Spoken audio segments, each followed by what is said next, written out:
Should you buy Space Marine 2? Short answer, yes. Long answer, let's have a look. The sequel to 1 in 2011, has it been that long? Space Marine 2 is a direct sequel carrying on the story of Titus. You must rip and tear through the enemy until it's done. Only instead of orcs, it's the Tyranids. And my god, the Tyranids are on the map. Before, you would fight a dozen orcs or so. But now, entire hordes of hundreds of Nids cover the screen, biting and shooting acid at your face. That's a few of them. Just like the tech for World War Z, the enemies make towers to climb walls and pour across the landscape and sky in their thousands. Oh, they're building a wall! They're building a wall! Get back down! You are not alone anymore either. After the prologue, you can have 2 friends co-op play with you throughout the campaign, if that's your thing. Hello, squad. All 3 of you have no faces, which means you're probably going to die. If it is not, 2 loyal AI Marines follow you. The ever-trustworthy Smurfs of the Ultramarines chapter. These 2 soldiers do in fact have personalities, sharing looks and conversation. Service stats. Our lieutenant is over 200 years old. That make them far more than 2-dimensional, like most other squad mates in other shooters. They even help out in battle with combat and reviving each other. There are also large numbers of allied infantry fighting across the battlescape for chunks of the campaign. They will be in staging areas, charging enemies, and holding positions by your side during missions. And the missions, no spoilers, are extremely cinematic.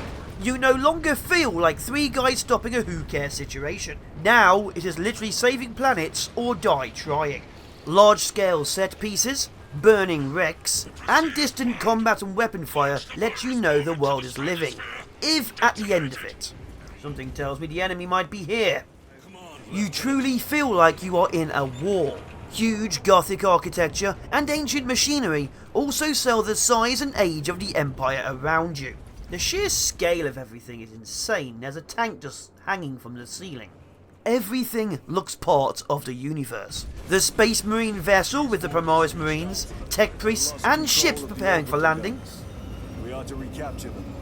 Even the Tyranids and their disgusting biopods and terraforming look good, and how the tabletop portrays their models. A little redecorating will speed things up, my lord. While aboard your main ship, or even walking between battlefields, there is always some background movement. Characters doing something, or epic vehicles or scenery just existing, bringing the world to life. Though of course there are occasional amusing sights. You're a happy little fellow, aren't you? Look at you posing for the camera. Actual gameplay will revolve around shooting and extremely vicious melee. The melee has light, heavy, and combo attacks, which depend entirely on your weapon you are currently using. You can dodge and parry attacks, with blue icons being parry and immediate follow-up strike, and red being unavoidable dodge or be stabbed in the face. Oh god, there it is, found it. Enemies can be stunned, stamped, stabbed, and executed. Executions bring back your armor, which regenerates outside of combat, while health requires stim pack pickups. Executions are extremely varied, with multiple different ones per creature per weapon, which keeps up the spectacle of the fight. Oh yeah, no one likes you. Ranged combat is hip fire or aimed down sight. It's not as exciting as melee, but it also has a large variety of weapons and weapon variants. There we go, oh yeah. Including heavy weapon pickups like my favourite Heavy Bolter. Oh, Heavy Bolter, Heavy Bolter. There's a few of them! All the old classics are here, along with bolter and bolt pistol variants, so you can change up your combat style here and there. I think I'll go for the auto bolt rifle. Very good. You can also nip to the armory and grab your favourite loadout before each mission, rather than rely on weapon pickups during. Also apologies, I have gained a sore throat during this recording, so I now sound different. Now, ignoring that, I absolutely loved the combat. It did feel a little clunky here and there when I was taking hits from multiple enemies while meleeing, so I couldn't get out easily and took a lot of damage, But apart from minor issues that might be my fault, it all felt like a good evolution from Marine 1. Most of my enjoyment did come from the fluid combat mechanics, but a fair chunk came from the feel and sound of the world itself. This area's seen better. Did I lose any men? I think I lost men.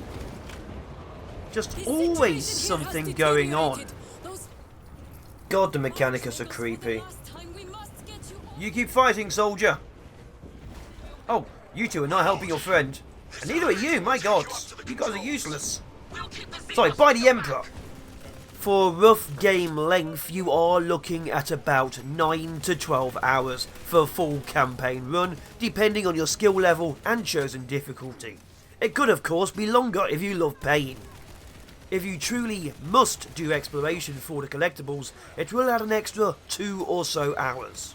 For comparison, this is about the length of most of the Gears of War or Halo series games. To increase the game length outside of the campaign, which has 4 difficulty settings, Angel of Death. But I do hate myself. A full campaign straight away off death. You have 3-person co-op for extra replayability. But to do anything multiplayer, you have to use the console on the command deck, which I really liked using purely for aesthetics and rule of cool. There are also the multiplayer specific modes of Eternal War, which is the 6v6 PvP mode, and the Operations mode, which is side mission PvE work when you send out squads during campaign to do different missions to help your main character. There are a couple of complaints, sadly. One will be the high price. I did get this code for free, but you won't, so this is still highly important. This is AAA pricing and AAA layered tiers, so you know what to roughly expect. Hopefully this lowers in the future if you want to wait for a bit, but if you don't, I am semi-sponsored by Games Planet on this one, and I have a code for some money off on their website, linked in the description. It helps you, it helps me, let's support each other. Another minor issue is gunner termagants are extremely accurate at higher difficulties. If you don't bring them down, you will be taking hit after hit before needing revive from your companions. And from how often they appear, you really do need to focus fire them. The NIDs, not your companions. Outside of these minor issues, I have found the game runs well, feels solid, and looks amazing. I have had no slowdowns at all on my hardware. Any stuttering is recording being obnoxious. All in all, I would fully recommend the game, and as of this editing, so have tens of thousands of others who paid for the earlier access versions. I don't know what their season pass will bring, and I have yet to properly try the PvP, but I would heartily say, go get it, either now or when it is on sale. And again, if you do use my code on Games Planet, it helps a lot. I have been the Fallen Shogun. Take care, till next time, where I am not dying.